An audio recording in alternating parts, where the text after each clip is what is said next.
Welcome to the Fantasy Football Hub YouTube channel. Today I'm joined by FPLSalah to preview Game Week 18. Abdul, first of all, another massive green arrow for you, but at the time of recording, the game week is not over. Yeah. You are a Dominic Solanke owner. Yeah. I just want to get your thoughts on the whole situation right now and what you think is going to happen. Yeah, I mean, obviously, get well soon to Tom Lockyer. Was it like a tragic situation? I think it's quite unprecedented. I think it's the first time a match has been abandoned due to like a kind of medical issue.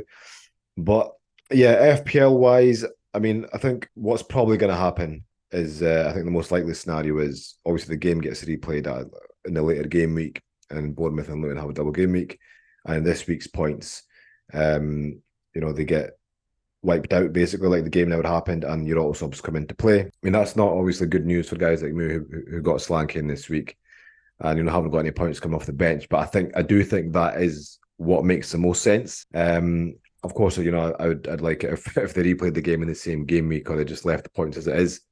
But that does look like the most likely scenario. I guess there is a small chance, very slim now actually. I mean, I'd probably put it close to zero that the game does get played within the same game week. Yeah, but I don't think that's going to happen now. Otherwise, it would have been announced. I think, I'll get a replay that different game week. And it does look like, judging by what FPL have done in the past, for like postponed games due to like adverse weather conditions, while the game is going on, is that they just kind of cancel the game out and any goals scored get wiped off the record books, and your FPL points get wiped as well, and it just all subs come into play. I think that's important to say to the viewers that. Yeah, I think this is the first time that a match has been, well, maybe not, but it's one of the few times that a match has been abandoned because of a player issue. But matches have been abandoned in the past, and FPL does have a precedent, but who knows? It does seem like a lot of the time they kind of just decide, based on what they think at the time. But yeah, we'll see. For you, I think, it is unlucky. Obviously, Pinnock would be the one to auto sub on, which is tough. But talk about your team in general. Again, a really good week. Obviously, the Solanke points or lack thereof is a little bit unlucky. At least he did score, but yeah, a big green arrow. Again, this is kind of a temporary green, as we're not sure what the points are going to be. It obviously depends on what FPL end up doing, but as it stands, I've got your rank at about 325k. Yeah, and it's a good week, and even if like worst case scenario for me is obviously the Solanke points get wiped off and I get Pinnock off the bench, so I'll lose out in 5 points, which will still give me like a quite a healthy green. Obviously not as good as what I'm on at the moment, but yeah, it should put me at maybe around about 380k. If the Solanke points get wiped out. So yeah, I mean, overall, I can't complain at the game week. I had Palmer who hauled. Gordon got an assist. I mean, pretty much everybody returned apart from like the 2 premiums, which were Salah and Son. Yeah, and my captain. So yeah, it was pretty much opposite to last game week, whereas only them 2 returned and nobody else did. And that's 2 good game weeks in a row. Okay, then let's have a look at your team for Game Week 18. I think there's so much to talk about really with this game week. I mean, first of all, 7.7 million in the bank. Do we want to just start there and just, obviously, you don't have Haaland at the moment. Yeah. He went last week for Solanke. What are your initial thoughts with him? Well, the thing is, the latest reports we've had is that he's not back in training yet. So we've had that, news that KDB's back in training and Doku and Haaland are not. So at the moment, it's looking quite slim that he's going to be back for Game Week 19. So I think kind of spreading that Haaland money around, is getting a bit more tempting. Okay. Last week I mentioned I was really, tempted to get Trent Alexander-Arnold in, went for Porro in the end. That's still an option this game week. I could get Trent in. I could get Trippier in. And I could get one of the Aston Villa defenders, and most likely Konsa or Paul Torres if he's fit. But yeah, because the reason for that is if he's out for Game Week 19, then likelihood is that he might be back for Game Week 20 or even after. But that brings it closer to the AFCON date where Salah goes away, and even if I do get Trent and Trippier now, the switch from Salah to Haaland in Game Week 20 or 21 is just going to get a bit easier. So I'm really tempted to do that now. So I've got 3 kind of defenders in my head. I've got either Trippier, Trent, or one of the Aston Villa defenders to come in this week. I think that'll be one of my moves. Yeah, it has to be tempting. I'm in the same boat because when you have that much money in the bank, and now obviously you want to keep that there if Haaland is going to come back in. Yeah, But if he's not fit for 19, I mean your forwards are pretty good actually for the next few game weeks anyway. I've got Darwin, so I'm yeah. I'm more inclined to keep him, I guess, for one game week and then get rid of it as quickly as I can for Haaland. Mm. But if he doesn't look like he's coming back in for 19, and then he can be part of a sort of, two or even three set of two or three moods for 20 or even 21, as you say, when Salah and Son are more of an issue, and then we don't need that money either. It's got to be tempting to go for someone like Trent, especially given how well he seems to be playing recently. Yeah, I mean the only thing that's put me off Trent was which is what I said last week as well, is his fixtures. But Yeah, I mean, I watched that Man United game. He could have easily had, he was very close to scoring. yeah, He is like the main kind of the creative threat in that team, and you can tell yeah, by his bonus points as well. If Liverpool keep a clean sheet, he's going to get the bonus. He's going to hoover them up. With the amount of crosses he puts in, chances he creates. yeah, A great option, but and obviously, in terms of Salah as well, like, Liverpool have got Newcastle at home in game week 20. So that is, the week you can possibly use to, make that Haaland and Salah switch if Haaland is fit. Because game week 20, Liverpool have got Newcastle and then Man City have got Sheffield United at home. So it does seem like the kind of perfect time to switch. So really at the moment, it doesn't really look like funds are going to be a huge problem. I think obviously once Salah and Son return from the AFCON, it's when you've really got to think about, kind of distributing them funds back into Mm. your team. So in terms of your moves this week, what are you currently thinking? Obviously, we're still waiting on a lot of information, which could change your thoughts. But what is the thought process right now? I've got I've got 10 good players there, and the only position I've got that which is quite sketchy at the moment is my third defender. So I've got Saliba and Porro who I'm going to play. Saliba's not ideal, but I do need to make a defender transfer this week. I would have liked to have saved it this week, but I think with that defense, I really can't. And the fact that Trippier has Luton and Trent's got Arsenal at home, which isn't obviously an easy fixture, but he's just so attacking. Yeah. He's pretty much like just having like an £80 million midfielder, really, who is the main creative force in a very attacking team. So that's what I'm thinking at the moment. Like Okay. Trippier and Trent are like the guys I want to go for. The Aston Villa defender like Ezri Konsa or Paul Torres is like the safe move. Kind of keeps my money there. And they've got Sheffield United at home, which is like one of the biggest banker clean sheets you can get.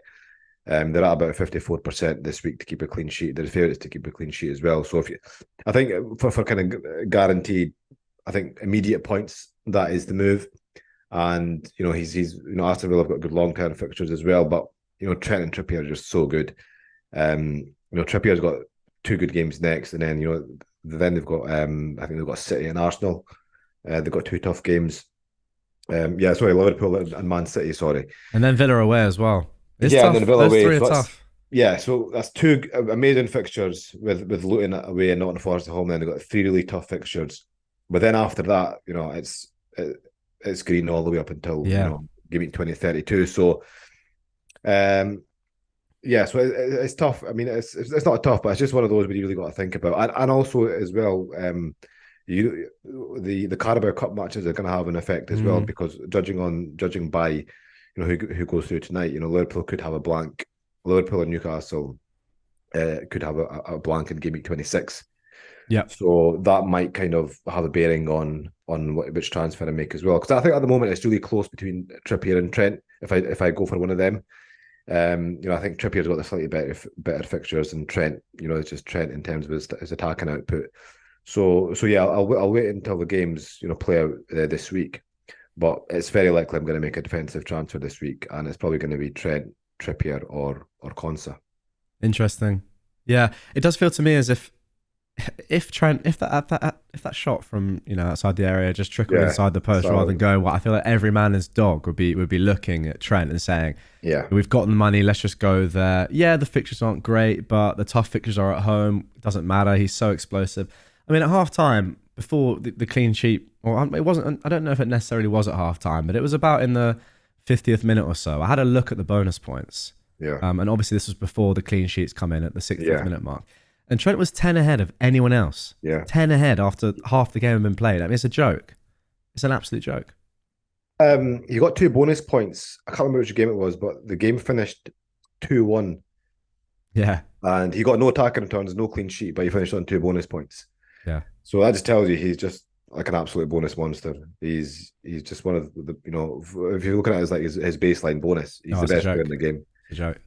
I mean, it does make sense if you. I mean, to be fair, you don't even need to understand the bonus point system. If you just look how involved he is in the game, how many chances he creates, it kind of speaks for itself. But yeah, it is tempting.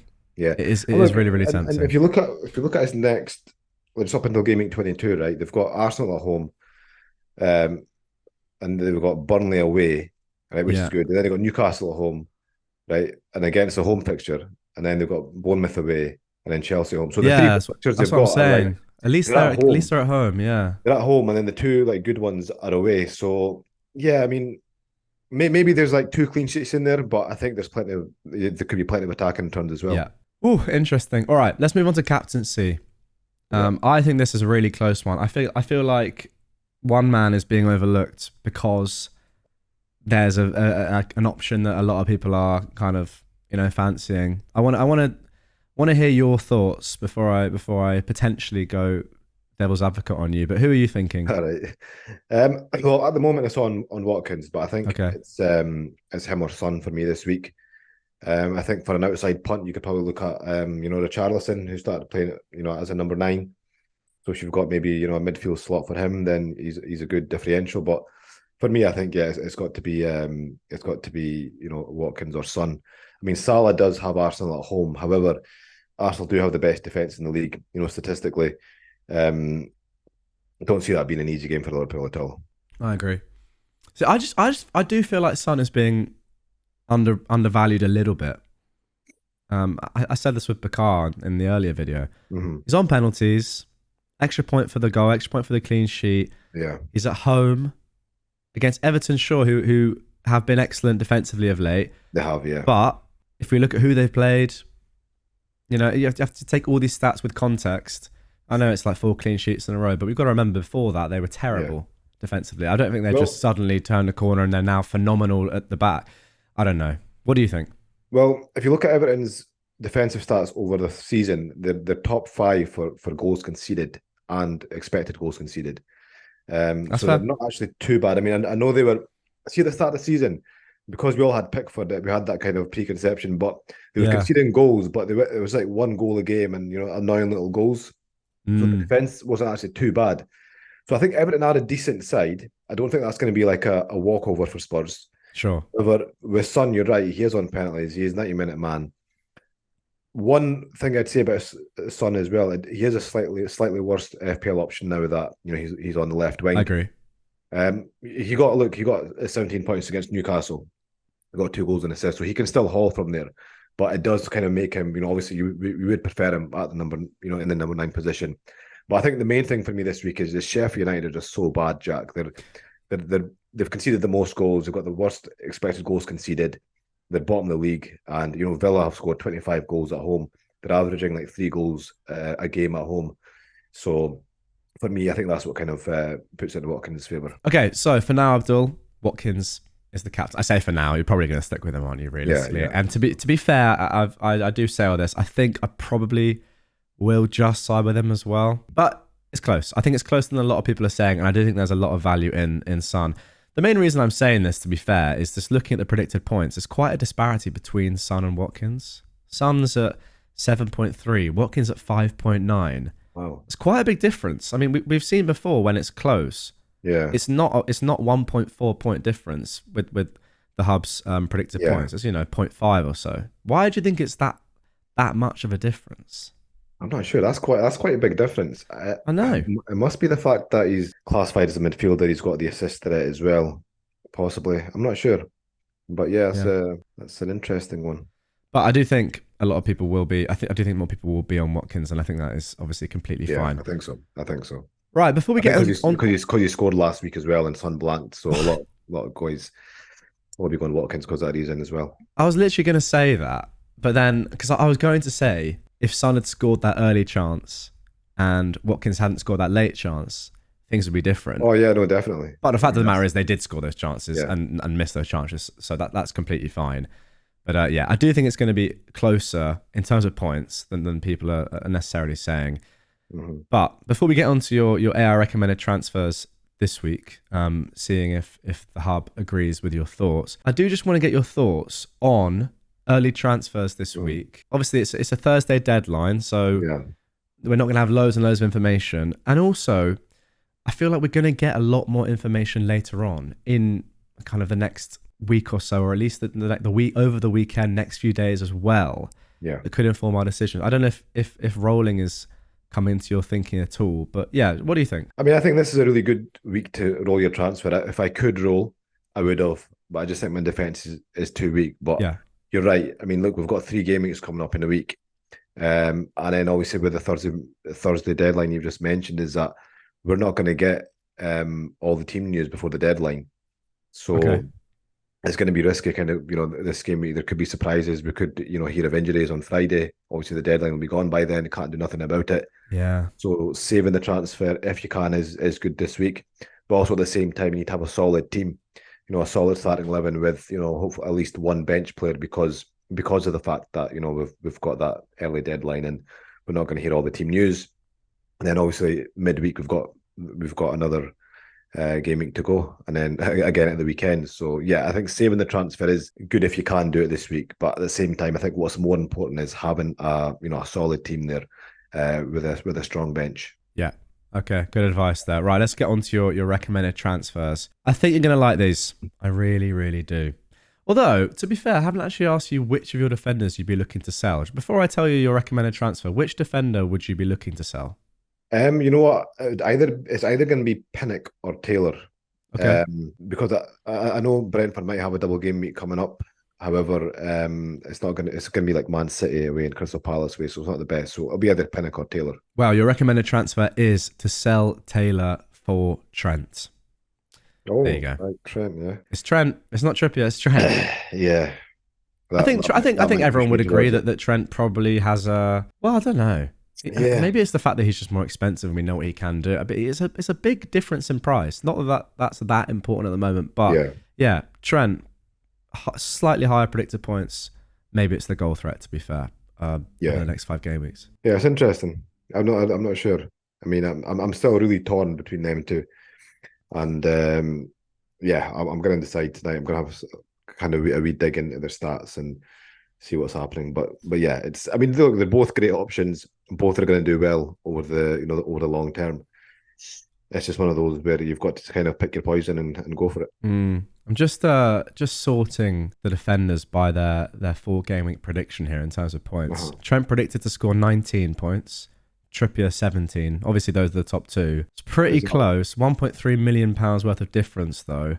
And also, that's looking relatively short term. That's 4 game weeks. Whereas this player probably is going to be in your team for a long time, I imagine. Yeah, probably. Well, hopefully, anyway. Until AFCON and the Asian Cup is over, about game week 24, I think that's when I'll probably look to offload one of them, or the one that I get. Because then you're going to want Salah and Son back and Haaland, so you're gonna have to sacrifice them. Yeah, absolutely. Okay, so those are your AI recommended transfers. As always, guys, if you would like your own personalized to your team, link to sign up to Fantasy Football Hub is down below. You also get access to Abdul's final team reveal article, so you'll know what he ends up doing, whether he ends up going for Trippier, Trent, or something crazy. I mean, you took a hit last week, which I don't think that was necessarily. You weren't locked in on that when we spoke in the video, so things can change. Yeah, obviously a lot of information to come. For Porto, but yeah, they could change. Yeah. So there we go. That is going to do it for this one, guys. Good luck as always this game week. Hopefully more green arrows. I mean, let's wait and see what happens with the previous game week, the game week that we are still perpetually in as it stands. Yeah. But yeah, Abdul, thank you very much as always. Thank you, Jack. Good luck.